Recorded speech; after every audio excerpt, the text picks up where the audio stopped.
Chef Lopez here. Today we're going to make a delicious mother sauce, Veloute.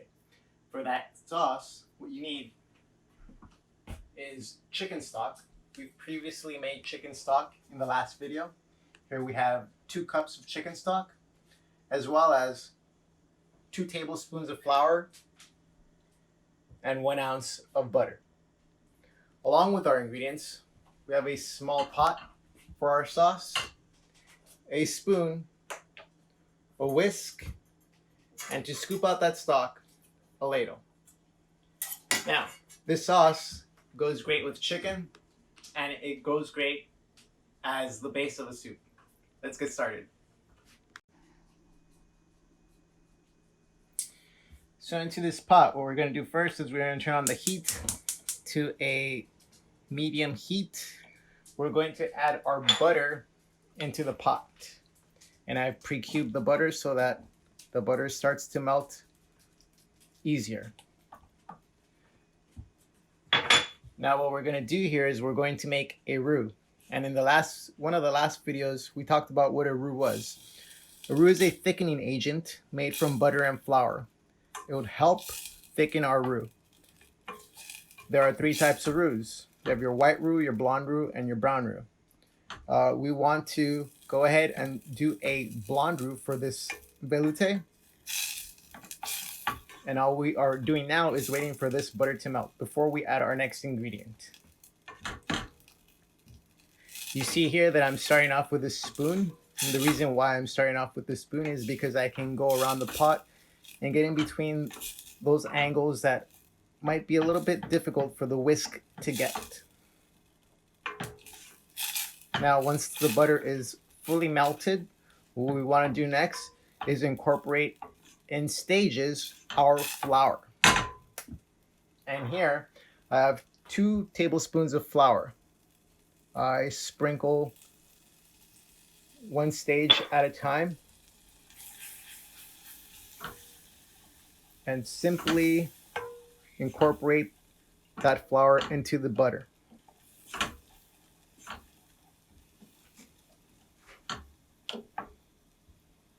Go ahead and do another stage of flour. And again, incorporate that flour into that butter.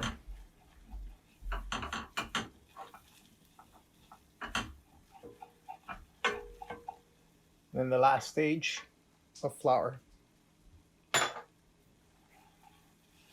Now, once I've incorporated all the flour, what we want to make sure is that we cook out that flour taste so that our veloute does not taste floury.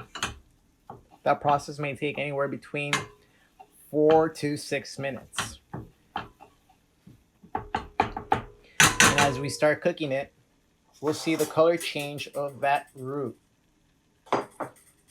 Now, the darker the roux, the less powerful it will be to thicken a liquid.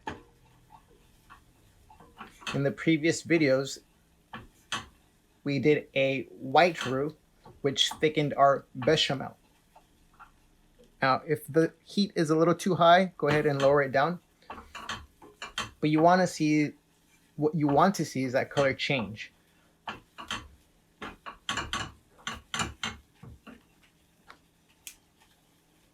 You'll begin to smell an aroma of nuttiness.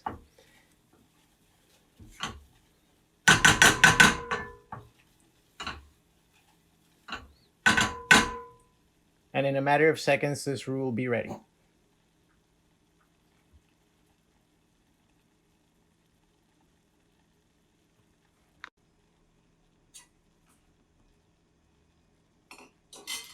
After 46 minutes, you see the color of the roux changing to a more blonde color, a little bit darker than the original white roux. And at this point, it's the appropriate time to start adding our chicken stock. Now, one thing that I need to mention before you add the chicken stock is that this roux will start to splatter if you are not careful. So you want to make sure that you add it a little bit at a time. That way you can prevent any burns, any splashes that might be a little painful.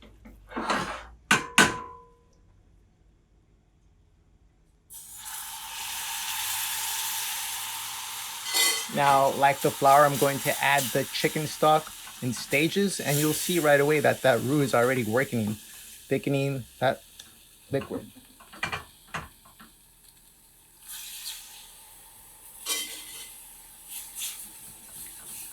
And at this point, what I'm going to do is I'm going to switch from my spoon to my whisk so that I can incorporate the roux and the liquid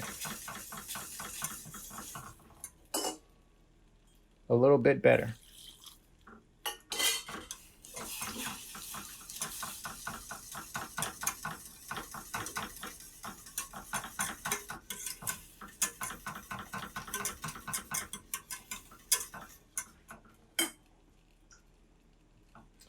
So again, we're incorporating 2 cups of chicken stock into this roux. And if you need to incorporate a little bit more because the roux is a little too, the sauce is a little too thick, sorry, then you can incorporate a little bit more than 2 cups.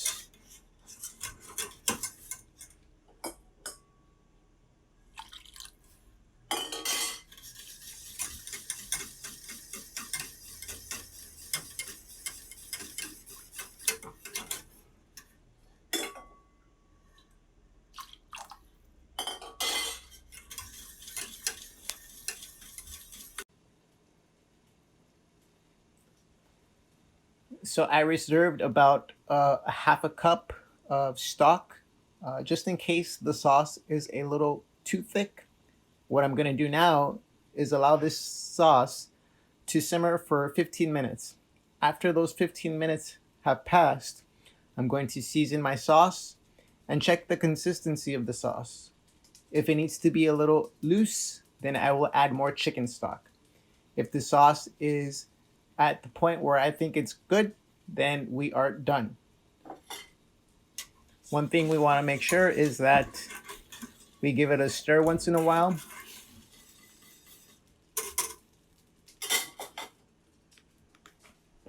So that we are able to get everything around the edges of the pot.